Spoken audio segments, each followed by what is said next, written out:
Everything in life costs something. So what the heck happened the day that you woke up and decided that you were just going to give away the very best of yourself for free to everyone, regardless of how they were treating you? I know that in those vulnerable moments during a breakup, you can get lost in a confusing, anxious panic that's telling you that you are the one who wasn't good enough for the relationship, and that's why you are the one who's being discarded. But backpedaling on your own personal boundaries and what you always said you would never put up with is a dangerous game, and now the stakes are even higher because your anxious mindset is willing to put too much on the line in order to get this person back. There are too many stories about avoidants who cause people who are becoming anxious to negotiate themselves down. It no longer becomes about making healthy compromises. No.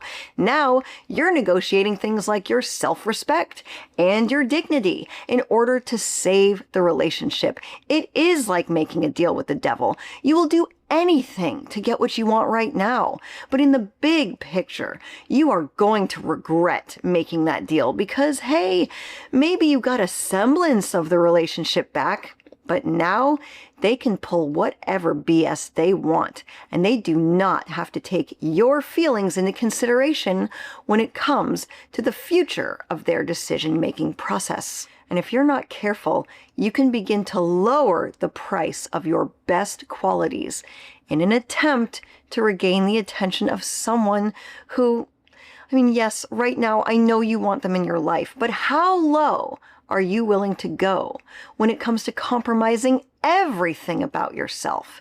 This might feel better in the moment, but before long, your life is going to feel like a downward spiral into hell. So before you go making a deal with the devil, grab that bottle of nail polish because we're going to talk about it right now. They say the strongest negotiator is the person who's willing to walk away, and I agree. That's why the worst time for you to begin negotiating your value is after the other person has already left. Good people who only wanted a loving relationship begin to say yes to things like a nightmare-fueling, let's still be friends situation, or even worse, a friends with benefits situationship. Even if you're in a situation where they've negotiated you down to friends with benefits, you think, well, at least I'm getting something. Something is better than nothing, right? Not really, because in your mind, you probably think, well, we're friends with benefits, so we're going to get to sleep together once or twice a week, just like we were when we were dating. That's not typically how it works with people like this. They'll say they want to be friends with benefits, but it's always ever on their time, which typically means you're going to sleep together like once every couple of months when their relationship with someone else doesn't work out, and they're searching for validation from sleeping with you. It costs, and it costs, and there is no biological free lunch. If you continue to sleep with someone that you loved and that you wanted a relationship with just because you think something is better than nothing, it's going to cost you everything down the line.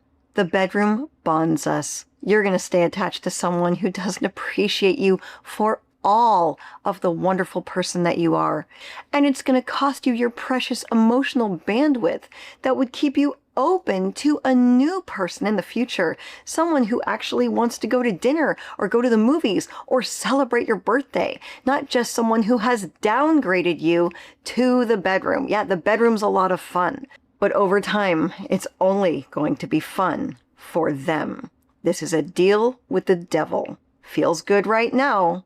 Costs you too much later. Time to become a better negotiator for yourself. And while you're at it, it's also time to learn what true friendship is.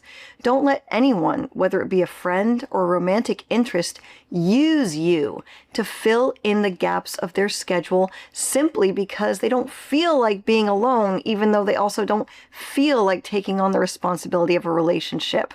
And I know when you first start dating someone who's avoidant and maybe you haven't realized it yet, they are masters of allowing some feelings to show, or they show you that they're super into you, or at the very least they're acting like they're super into you. But you have to ask yourself, is this still the way that they are treating you right now, in this moment in time? Or are you the only person who's been reaching out, trying to keep in contact and asking them how they've been doing because you guys are still friends? Remember? It's so important that you're not tempted to get lost in the confusion of the memory of how they used to treat you. Stay focused on how they're treating you right now and think about it. Try for a moment to think about it as some unbiased third party. If you had to put a value on their crappy behavior, how much would you be willing to negotiate for it?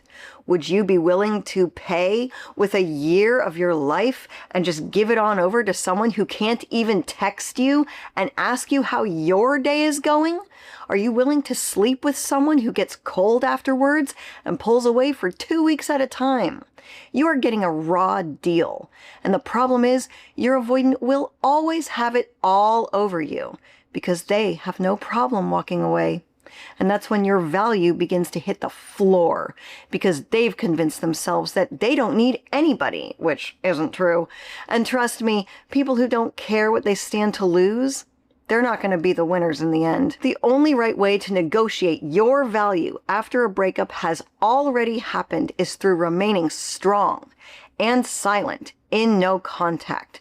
That way, people who have left you, they do have the oxygen and the time to think about the memories. They think about all the wonderful things that you did have to offer during the relationship.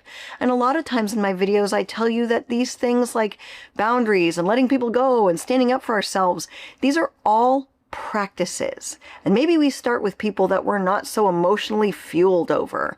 And if you want to learn little ways that I practice dealing with flaky or disrespectful people, I'll go ahead and link a video down below called Reward Their Disrespect with Your Absence. When we enter into a relationship already pedestalizing the other person, we don't meet them right where they are. They're automatically better than us. And we start to say a lot of little things that we don't even realize are cutting ourselves down. Now, some self-deprecating humor can be funny, but after a while, you can only try to convince someone that you aren't good enough for them so much until they finally start to believe it. And what's really tragic about this, we end up treating these people like they're better than us. We have no idea that maybe when they first met us, they took one look and thought, wow, I can't believe this person wants to be with me. Well, welcome to the other half, where we know attraction is not just about looks.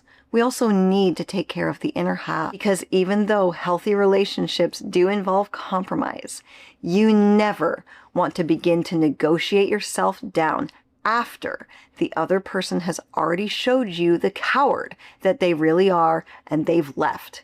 Because I promise you, when you get through this, and you will get through this, one of the hardest things that you're going to have to live with is looking back, and it's going to be the memory of how they treated you during the breakup and what you were willing to settle for. You don't want to end up having to grapple with the fact that you were the one who decided to put up with all of their crappy behavior. One of the hardest things I've ever had to live with is knowing that by sticking around, I agreed to the terms of the negotiation. I could sit up here on this channel and tell story after story about all these things my terrible exes did to me.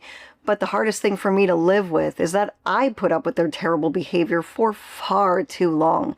And I have since learned that with people, the negotiation process starts before the relationship has ever transpired. Because in life, everything costs something. If someone wants your kind and respectful attention, they're going to have to treat you with kindness and respect. If someone wants you to meet them out somewhere or places they're excited to go, well, guess what? They're going to have to go to places you want to go too.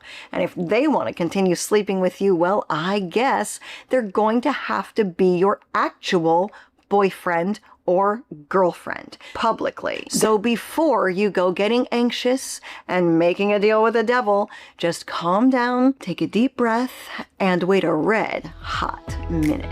And if you want to learn why friends with benefits is always a downgrade, I'll put that video right here.